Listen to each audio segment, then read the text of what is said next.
Hello, I'm Dilly MacFarlane. Welcome once again to the Alumni Special.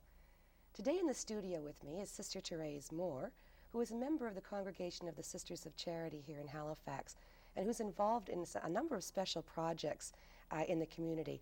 Welcome, Sister Therese. Thanks, Dilly. Thanks for coming down today. My pleasure. I was hoping that we could tell our viewers a bit about some of the activities that go on at the Mother House that you're involved in, activities that serve the community in all sorts of different ways. But before we start to talk about that, I thought perhaps you might want to tell us a little bit about yourself. I know that you were a student here, of course, and did your undergraduate degree in arts and education and your master's degree in arts here at the Mount.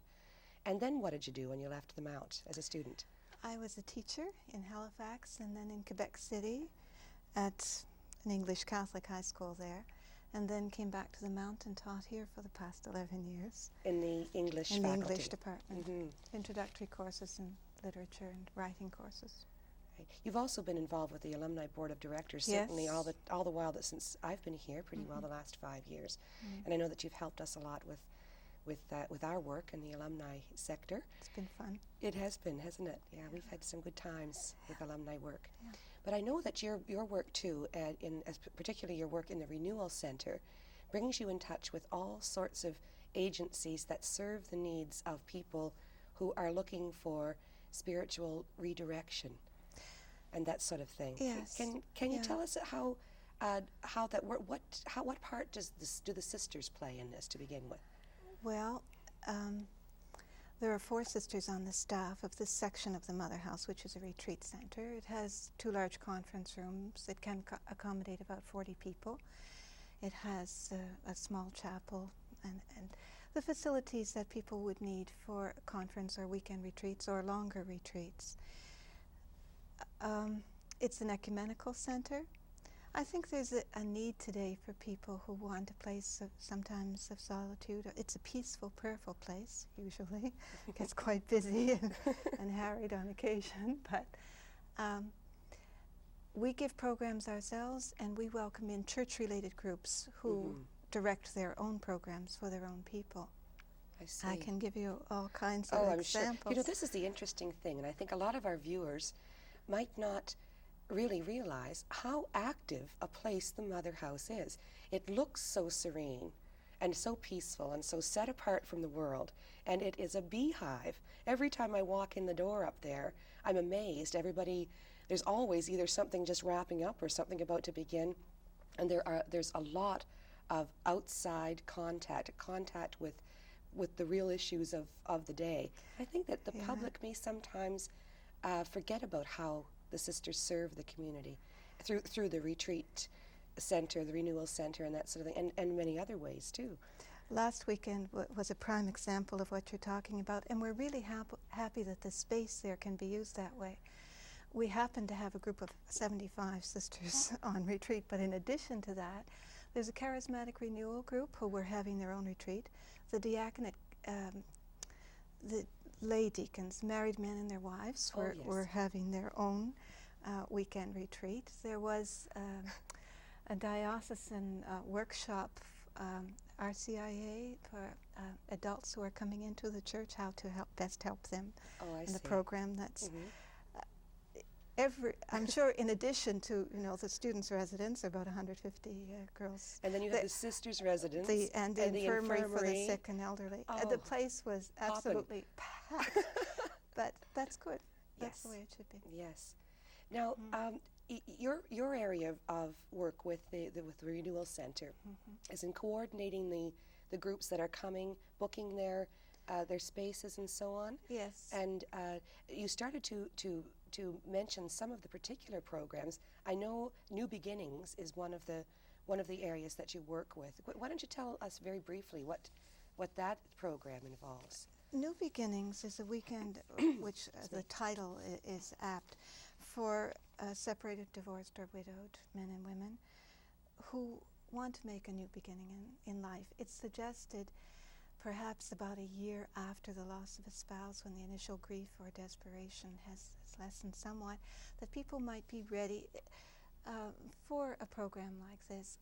From all I hear from the people who make it, and from the team of men and women who give it, which includes a married couple, a priest and sister, and people who have gone through loss of a spouse themselves. It seems to be a life-giving, freeing, joyous experience. The New Beginnings Weekend are given twice a year by a team who comes in and uses the resources of the Renewal Center. Well, that's marvelous that the resources are used for such a positive cause. That's great. There are weekend retreats for lay women. There's one coming up February 26th for men of the diocese, given by the Jesuit fathers. There are groups like Catholic Women's League, Christian Life Communities who... I think my daughter Sarah's going to something, a challenge. Yes. A challenge weekend. Yeah. What does that involve? Well, that's a marvelous program, and that actually takes place in another section of the Mother House called the John Paul Center, which the diocese rents for programs like Marriage Encounter, Engaged Encounter, and Curcio weekends. Challenge is...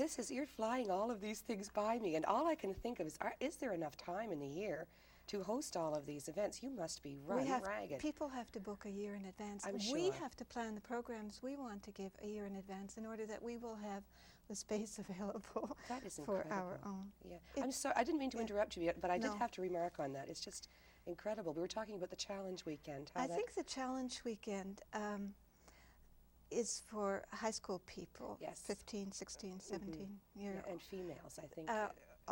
The girls would give it to the girls, the boys to a group of boys. And this is by their peers. It's directed by their peers. The talks on faith or prayer or, I don't know, self-acceptance, loving others, going out to help those in need, whatever the talks are given by each other. And there's a kind of a surprise element in it that when the group initially comes together, the team mixes so well with those who are coming to make the weekend that nobody quite knows who's who. So it's a surprise for them when their friends get up and give the talk, for which they have prepared months in advance on the team and critiqued each other's works. Yes. And there are prayer experiences, and there's lots of fun and good social events mixed in with them. Yeah. Antioch is the equivalent for the university and young working people. Right.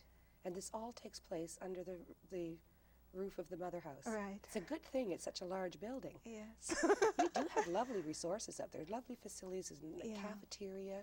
Yes. I suppose you would use what used to be called the students' cafeteria for the... Well, the young people usually use that. Most of the other groups use the main cafeteria. I see. So the sisters must enjoy this. They do. And I'm thinking especially of the older ones that may not have an opportunity in their retirement to see as many people. That would be delightful to them, I'm sure. They're very hospitable too. Yes, yes. Guests. And lots of, I suppose, entertainment. And you have a theater there, the Cardinal Cushing Auditorium. The auditorium is something else different from my work, Dilly, but there are some fringe benefits, you know. For example, the symphony orchestra rents the main chapel and puts on its concerts there several times a year. So we are very lucky to have opportunities, you know, for groups like that who come in and use the facilities, and we can enjoy it too. That's great. So by the sounds of things, you're going to be kept hopping for the next year, easily. Oh. Yeah. And you're new in this job, in this role. Yeah. You like it? I like it very much. I like the programs I'm giving. For example, a scripture discussion course with adults in which we consider it. We're doing the New Testament, and we share on what the gospel passage, for example, has to say to us today, and it's very stimulating and enriching. We get much more than we give, I think. You know, it's also a little bit. I don't know what word to say, but people are so trusting in for their spiritual growth, you know, and I feel so limited sometimes, you know, in what I can give, but it is wonderful. We grow together. That's marvelous. I know that you're actively involved in another very interesting enterprise right now, and that's your work with business ethics in the community. Corporate social responsibility might be a more accurate way to describe it. as a congregation, the Sisters of Charity belong to an ecumenical national group called the Task Force on Churches and Corporate Responsibility. And we co-file proposals with different companies, with other churches, Anglican, United Churches, whatever, to try to get companies to change unjust structures from within. For example, apartheid in South Africa, anything that can lessen the evils of that vicious regime, or equal employment opportunities, eliminating race or sex discrimination in job situations, that type of thing. So is it an advocacy type of situation, or? Well, or is it just a reminder? Long-range advocacy. Yeah, and a reminder to those members of the corporate community that there's somebody does have an eye on them. The shareholders vote on these proposals in the companies, and even a small vote is sometimes so significant for a bank or a corporation that they will change their policy or change what is seen to be an unjust structure. And this movement has just grown in the past 15 years. But a lot of good has happened already. So the thrust is toward the individuals who comprise the corporation, the shareholders. Of which there are millions. Yes, yes. But you say you are making progress. Do you have a particular example that you might be able to give us? A general example of how this works, in fact? Well, it's such a long struggle, for example, fighting against apartheid in South Africa.